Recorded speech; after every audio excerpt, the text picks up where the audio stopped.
On August 2, 1990, Saddam Hussein's Iraqi army invaded its neighboring nation of Kuwait because of its rich oil resources. President Bush viewed this as a possible international crisis and decided to take direct military action to remove Saddam's forces from Kuwait. By rallying a coalition of international forces, the United States launched a massive airstrike followed by 3 days of ground war that successfully pushed the Iraqi army out of Kuwait. This was known as Operation Desert Storm and would go down as one of the United States' most successful military operations ever. For my oral history interview, I decided to interview my dad, Kevin Campbell. He is 48 years old and lives in Lake Oswego.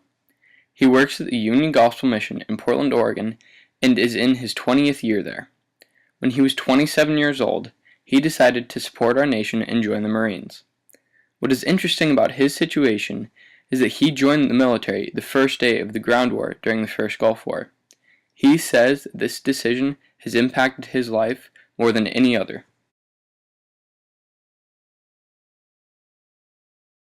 Iraq was kind of flexing its muscle in the Middle East. They were starting to push around some of their neighbors, and they were getting exceedingly aggressive.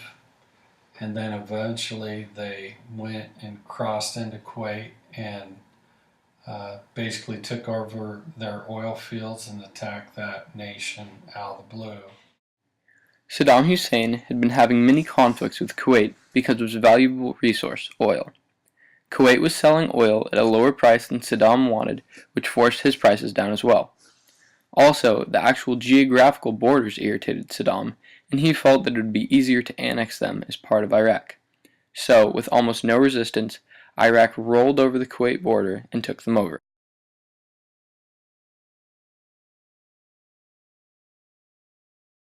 And they made aggressive overtures towards Saudi Arabia, and there was fear that they were going to next go into Saudi Arabia and take over their oil fields as well.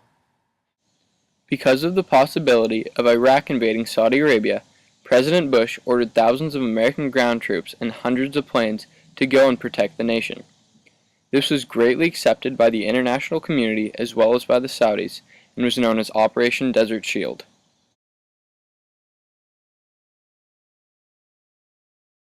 We were definitely justified. I totally believe that we had we did it for the right reasons. We had people who wanted us to be there, wanted help. They were bold, they were dangerous, they were willing to do whatever they felt like at the time to flex their muscles and to take advantage of weaker countries. It wasn't until after I graduated college that I started getting interested in Vietnam and reading about it, reading books on it. And really the more and more I read, the more I respected the people that were actually there fighting and that were willing to put their lives on the line for people. Well, as a person who's sincere about my faith, about Christianity, I have a hard time reconciling the reality that had I gone, I would have probably had to kill people.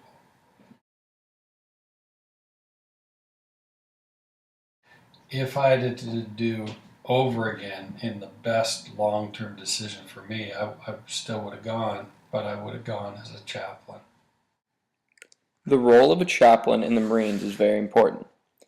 They are not involved in the combat itself and don't carry a gun, but are always there for morale and spiritual support of the soldiers. They work as counselors and a listening ear for anyone who asks, and sometimes give a sermon or lead the soldiers in prayer before any missions. In the Marines, you got a whole bunch of macho guys trying to prove who's tough and who's, who can hang with the other Marines. And so, being 27, I didn't feel like I had anything to prove to anybody. these young guys, I think, tend to be more gung-ho. I mean, if you're going to put someone in combat, you want somebody who's not going to question authority, question anything. You want them to charge head first and go to it, which is why they want younger people. An older person might want to know why you're charging hell with a machine gun pointed back at you. It was scary. It was like a big video game, but it's probably was really good that it was quick and done and over. There were reporters inside the area that was being bombed, like especially Baghdad. There was, when we hit Baghdad, there would be people in apartments or in hotel rooms that were filming outside the hotel while bombs were being dropped.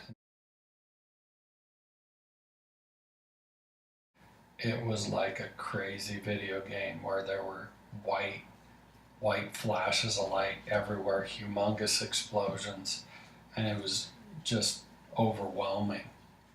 And the people that were reporting it were really scared and really intense about it, and just, it was a very, very amazing time. The Second Iraq War was a conflict between the United States and the Iraqi government that began in 2003 and lasted 8.5 years. George Bush Jr. decided to invade Iraq because Saddam Hussein was highly suspected of developing weapons of mass destruction. This war on terror had very few clear goals and lasted much longer than most American citizens approved of. It ended with the eventual withdrawal of American troops and ended with really no clear victor.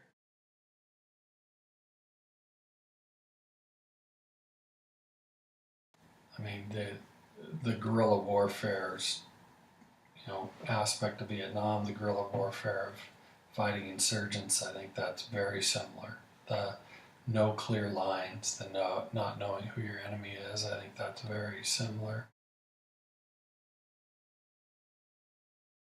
There wasn't really winning, because there wasn't really something for sure that we were accomplishing. There wasn't a clear objective. It was much more muddy, and so yeah, it's been very difficult. Thinking we're going to take on the ills of another nation, and I think that's a noble desire, but it's also a dangerous one. I mean, who do you help and who don't you help? We stood by and did nothing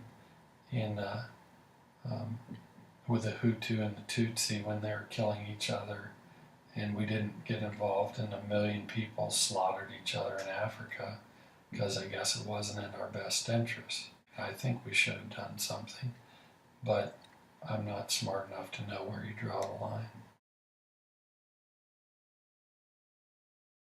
All war's ugly and all war's sad that we have to do it, but I do believe, unfortunately, that war sometimes is a necessary evil, and I believe that it was a necessary evil the first time.